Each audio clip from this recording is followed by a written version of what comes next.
Hi hello welcome back. ഇന്നത്തെ video നമ്മുടെ കഴിഞ്ഞ വീഡിയോയിൽ ചെയ്തിട്ടുണ്ടായിരുന്ന ആ ഒരു കഫ്താൻ ഡ്രസ്സിൻ്റെ കോളറിൻ്റെ കട്ടിങ് ആൻഡ് സ്റ്റിച്ചിങ് ആണ്. അപ്പോൾ ഈ ഒരു കോളർ എങ്ങനെയാണ് ചെയ്തെടുക്കുന്നതെന്നാണ് നമ്മൾ ഈ വീഡിയോയിൽ കാണിക്കുന്നത്. അപ്പോൾ ആ ഒരു വീഡിയോയിൽ നമ്മൾ നെക്കിൻ്റെ പൊസിഷനിൽ ആ ഒരു വി നമ്മൾ കറക്റ്റായിട്ടൊന്ന് സ്റ്റിച്ച് ചെയ്ത് വെച്ചിട്ടുണ്ടായിരുന്നു. ഇനി നമുക്ക് ബാക്കി ഭാഗം എങ്ങനെയാണ് ചെയ്യുന്നതെന്ന് നോക്കാം. ഇനി ഇത് നമ്മൾ ഫ്രണ്ട് പൊസിഷനാണ്. അതിൻ്റെ മുകളിലായിട്ട് നമ്മൾ ബാക്ക് പാർട്ടും കൂടി വെച്ച് കൊടുത്തിട്ട് രണ്ടിൻ്റെയും ഷോൾഡറുകൾ തമ്മിൽ നമ്മൾ ആദ്യം ജോയിൻ ചെയ്യാണ്. ഷോൾഡർ തമ്മിൽ നമ്മൾ ജോയിൻ ചെയ്തതിന് ശേഷം കറക്റ്റായിട്ട് ആ സ്ലോപ്പിൻ്റെ ഭാഗം വരെ നമ്മളൊന്ന് ജോയിൻ ചെയ്തെടുക്കുക. അതിനുശേഷം നമ്മുടെ സ്ലീവ് കുറച്ചും കൂടി ലെങ്ത്ത് കിട്ടാനായിട്ട് ഒരു പീസ് ആ ഒരു സ്ലീവിൻ്റെ എൻഡിൽ വെച്ചിട്ടൊന്ന് ഫോൾഡ് ചെയ്ത് സ്റ്റിച്ച് ചെയ്ത് കൊടുക്കുകയും കൂടി ചെയ്തിട്ടുണ്ട്. ഈ ക്ലോത്തിൽ നമുക്ക് നോർമലി കിട്ടിയ സ്ലീവിനേക്കാളും കുറച്ചും കൂടി കൂട്ടി എടുക്കാൻ വേണ്ടിയിട്ടാണ് നമ്മൾ ഇതുപോലെ ഒരു പീസ് വെച്ചിട്ട് ഡബിളായിട്ടാണ് എടുത്തിട്ടുള്ളത്. എന്നിട്ട് അത് ഫോൾഡ് ചെയ്തിട്ട് സ്റ്റിച്ച് ചെയ്ത് കൊടുത്തേക്കാണ്. അപ്പോൾ അങ്ങനെ ഈ സ്ലീവ് ഇതിലൊന്ന് അറ്റാച്ച് ചെയ്തെടുത്തിട്ടുണ്ട്. ഇനിയിപ്പോൾ നമുക്ക് ഇതിൻ്റെ ഈ രണ്ട് സൈഡുകളും തമ്മിലൊന്ന് ജോയിൻ ചെയ്ത് കൊടുക്കാം. രണ്ട് സൈഡും നമ്മൾ നോർമലി നമ്മുടെ ഷേപ്പിൽ നമ്മൾ അടിക്കുന്ന പോലെ നമുക്കധികം ഷേപ്പ് വേണ്ടല്ലോ. അപ്പോൾ നമുക്ക് വേണ്ട ആ ഒരു സിം അലവൻസ് ഇട്ടിട്ട് ബാക്കി നമുക്ക് സ്റ്റിച്ച് ചെയ്തെടുക്കാം. രണ്ട് സൈഡും ജോയിൻ ചെയ്തെടുത്തതിന് ശേഷം നമ്മൾ ഇതുപോലെ ഒന്ന് ഫോൾഡ് ചെയ്ത് വെച്ചിട്ട് നമ്മൾ കോളറിനൊക്കെ മെഷർമെൻറ്റ് എടുക്കാൻ വേണ്ടി വെക്കുന്ന പോലെ ഒന്ന് ഫോൾഡ് ചെയ്തിട്ട് രണ്ടായിട്ട് ഫോൾഡ് ചെയ്തിട്ട് ഇട്ടിട്ടുണ്ട്. അപ്പോൾ നമുക്കിപ്പോൾ നമ്മൾ ഈ മെഷർ ചെയ്ത് നോക്കുമ്പോൾ നമുക്ക് കിട്ടുന്നത് ആ കോളറിൻ്റെ ഹാഫ് മെഷർമെൻറ്റാണ് നമുക്ക് കിട്ടുന്നത്. മൊത്തത്തിൽ നിവർത്തിയിട്ടിട്ട് നോക്കുമ്പോൾ നമുക്ക് കിട്ടുന്നതിൻ്റെ പകുതിയാണ് നമ്മളിപ്പോൾ ഇങ്ങനെ ഫോൾഡ് ചെയ്തിട്ടിട്ട് ഒന്ന് മെഷർ ചെയ്യുമ്പോൾ കിട്ടുന്നത്. ഇവിടെ നമുക്ക് കിട്ടിയത് 8.5 ഇഞ്ചാണ് നമുക്ക് കിട്ടിയിട്ടുള്ളത്. നമ്മൾ 2 പ്രാവശ്യം കൂടി മെഷർ ചെയ്തിട്ട് നോക്കിയിട്ടുണ്ട്. സീം അലവൻസിനായിട്ട് നമ്മളൊരു 4 ഇഞ്ച് ഇട്ടിട്ടുള്ള ആ ഒരു മെഷർമെൻറ്റാണ് നമ്മൾ എടുത്തിട്ടുള്ളത്. നമ്മൾ മെഷർ ചെയ്ത് നോക്കുമ്പോൾ അത് 8.5 ഇഞ്ചാണ്. അപ്പോൾ നമുക്ക് ഇനി ഇതെങ്ങനെയാണ് ചെയ്യുന്നത് നോക്കാം. നമുക്ക് അതിനായിട്ടൊരു ക്യാൻവാസിൻ്റെ ഫേസിങ് പേപ്പർ എടുത്തിട്ടുണ്ട്. അതൊന്ന് ഇതുപോലെ ഫോൾഡ് ചെയ്യുക. അതിനുശേഷം നമുക്ക് ഇതുപോലെ ഒരു ലൈൻ ജസ്റ്റ് ഒന്ന് ലെവൽ ചെയ്യാനായിട്ടൊരു ലൈൻ വരച്ചു കൊടുക്കുക. നമുക്കിതിൽ 8.5 ഇഞ്ചാണ് കിട്ടിയിട്ടുള്ളത്. അപ്പോൾ ആ 8.5 ഇഞ്ച് മാർക്ക് ചെയ്യുക. അതിൽ നിന്ന് മുകളിലോട്ട് നമ്മളൊരു 3 ഇഞ്ച് മാർക്ക് ചെയ്ത് കൊടുക്കുന്നുണ്ട്. 8.5 ഇഞ്ച് മാർക്ക് ചെയ്ത ആ പോയിന്റിൽ നിന്ന് മുകളിലേക്ക് നമ്മളൊരു 3 ഇഞ്ച് മാർക്ക് ചെയ്തിട്ട് അവിടെ ഒരു ലൈൻ വരച്ചു കൊടുത്തു. അതിനുശേഷം നമ്മൾ 8.5 ഇഞ്ച് മാർക്ക് ചെയ്ത അവിടെ നിന്ന് മുകളിലെ ആ 3 ഇഞ്ചിൻ്റെ ലൈനിലേക്ക് ആ ഒരു സെയിം ലെങ്ത്തിൽ, അതായത് 8.5 ഇഞ്ചിൽ തന്നെ ഇതുപോലെ ഒരു സ്ട്രെയിറ്റ് ലൈൻ വരച്ചു കൊടുത്തു. അതിനുശേഷം നമ്മൾ ആ 8.5 ഇഞ്ച് മാർക്ക് ചെയ്ത അവിടെ നിന്ന് ഒരു 3 ഇഞ്ച് ഈ വീഡിയോയിൽ കാണുന്ന പോലെ ഒന്ന് മാർക്ക് ചെയ്ത് കൊടുത്തു.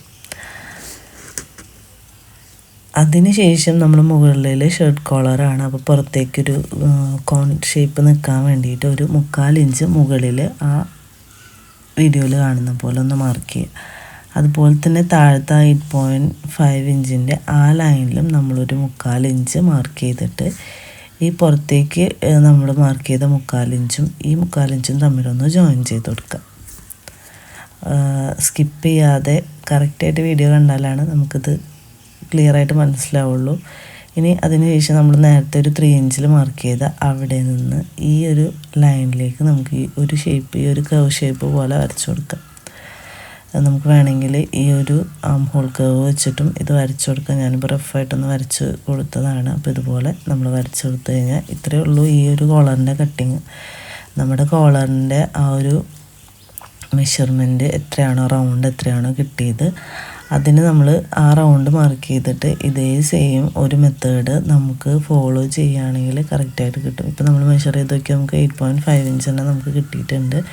ഇനി നമുക്കിത് കട്ട് ചെയ്തെടുത്തിട്ട് മെറ്റീരിയലിലൊന്ന് സ്റ്റിക്ക് ചെയ്തെടുക്കാം.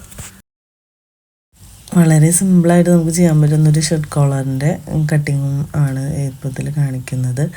നമ്മുടെ ആ ഒരു നെക്കിൻ്റെ ലെങ്ത്ത് നോക്കിയിട്ട് പിന്നെ ഈ ഒരു മെത്തേഡ് ഫോളോ ചെയ്തിട്ട് ചെയ്യുകയാണെങ്കിൽ നല്ലപോലെ തന്നെ നമുക്ക് ഈ ഒരു കോളർ ചെയ്യാൻ പറ്റും. അപ്പോൾ ഇതിന് ഇനിയൊരു ബുദ്ധിമുട്ടൊന്നും ഉണ്ടാവില്ല. അപ്പോൾ ഇപ്പോൾ നമ്മളിത് കട്ട് ചെയ്തെടുത്തിട്ടുണ്ട്. എന്നിട്ട് അതിൻ്റെ സെൻറ്റർ ഒന്ന് നോച്ചിട്ട് കൊടുത്തിട്ടുണ്ട്. ഇനി നമുക്ക് ഇതൊന്ന് ഫാബ്രിക്കിലേക്കായിട്ട് ഒന്ന് അയൺ ചെയ്തെടുക്കാം. ക്ലോത്തിൽ വെച്ചിട്ടൊന്ന് അയൺ ചെയ്തെടുത്തതിന് ശേഷം ഇതുപോലെ ഒന്ന് സ്റ്റിച്ചും കൂടിയും കൊടുത്തെടുത്തിട്ട് വരാം.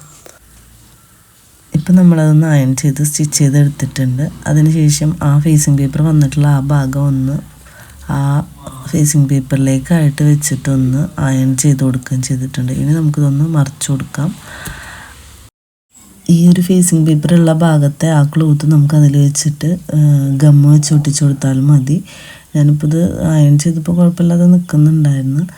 പിന്നെ അതിനുശേഷം നമ്മൾ ഈ ഒരു കോർണർ ഭാഗമൊക്കെ ഒന്ന് ഇതുപോലെ കത്രിക വെച്ചിട്ടൊന്ന് കുത്തി കൊടുക്കുന്നുണ്ട്. നമുക്ക് വേണമെങ്കിൽ അതിൻ്റെ ഉള്ളിൽ ഒരു ത്രെഡ് വെച്ചിട്ട് സ്റ്റിച്ച് ചെയ്യുമ്പോൾ തന്നെ ഒരു ത്രെഡ് വെച്ച് കഴിഞ്ഞാൽ അതിങ്ങനെ വലിച്ചെടുത്താലും ഇത് കോർണർ കറക്റ്റായിട്ട് വന്ന് നിൽക്കും.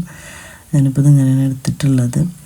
ഇനിയിപ്പോൾ നമുക്ക് ഒരു വശത്ത് നമുക്ക് ഫേസിങ് പേപ്പർ ഇല്ല. ആ ഫേസിങ് പേപ്പർ ഇല്ലാത്ത ഭാഗത്ത് ഇതുപോലൊരു നമുക്ക് അതിൽ ജോയിൻ ചെയ്യാനുള്ള, അതായത് നമ്മൾ കോളറിലേക്ക് വെച്ച് അടിക്കാനുള്ള ആ ഒരു 1/2 ഇഞ്ചോ 1/4 ഇഞ്ചോ എത്രയാണ് നമുക്ക് വേണ്ടതെന്ന് വെച്ചാൽ ആ ഒരു ബാലൻസ് പീസാണ് ഇപ്പോൾ നമുക്കിങ്ങനെ പുറത്തോട്ട് കാണുന്നത്. മറ്റേ നമുക്കവിടെ പതിച്ചടിക്കാനുള്ളതാണ് ഈ ഫേസിങ് പേപ്പർ ഉള്ള ഭാഗത്തത്. അപ്പോൾ ഇതിലൊരു 1/2 ഇഞ്ചാണ് നമുക്കുള്ളത്. ഇനി നമുക്ക് നമ്മളുടെ ഡ്രസ്സിൻ്റെ ഉൾവശം, അതായത് പുറം ഭാഗമല്ല, നമ്മുടെ ഉൾവശത്ത് വെച്ചിട്ടാണ് ഇത് പുറത്തോട്ട് നമ്മൾ സ്റ്റിച്ച് ചെയ്ത് കൊടുക്കുന്നത്. അപ്പോൾ ആ ഒരു കോളറിൻ്റെ സെൻറ്റർ നമ്മളൊന്ന് മാർക്ക് ചെയ്യുക. എന്നിട്ട് നമ്മൾ നേരത്തെ നോച്ചിട്ട് വെച്ചാൽ നമ്മുടെ ആ കോളറിൻ്റെ പീസ് ഉണ്ടല്ലോ അതിൻ്റെ സെൻറ്ററും കൂടി നമ്മളൊന്ന് മാർക്ക് ചെയ്തിട്ട് ഉൾഭാഗത്ത് വെച്ചിട്ട്, അതായത് പൊട്ടവശത്ത് വെച്ചിട്ട് നമുക്ക് നല്ല വശത്തേക്കായിട്ട് ഇത് സ്റ്റിച്ച് ചെയ്തെടുക്കാം.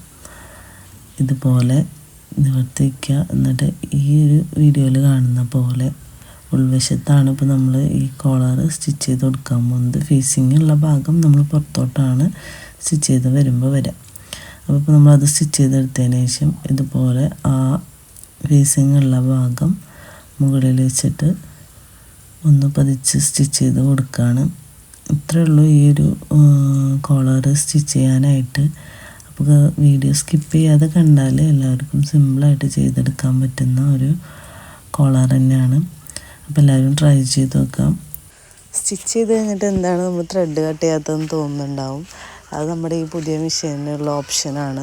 നമ്മളതിൻ്റെ ബാക്കിലേക്ക് ആയിട്ട് നമ്മളൊരു താഴോട്ട് നമ്മൾ ഫ്രണ്ടിലോട്ട് നമ്മൾ മെഷീന് ചവിട്ടുന്ന പോലെ ബാക്കിലേക്ക് ജസ്റ്റ് ഒന്ന് പ്രസ് ചെയ്ത് കൊടുത്താൽ നീഡിൽ മീൻസ് ത്രെഡ് തന്നെ കട്ടാവുന്ന ഒരു ഓപ്ഷൻ നമ്മുടെ ഈ ഒരു പുതിയൊരു മെഷീനുണ്ട്.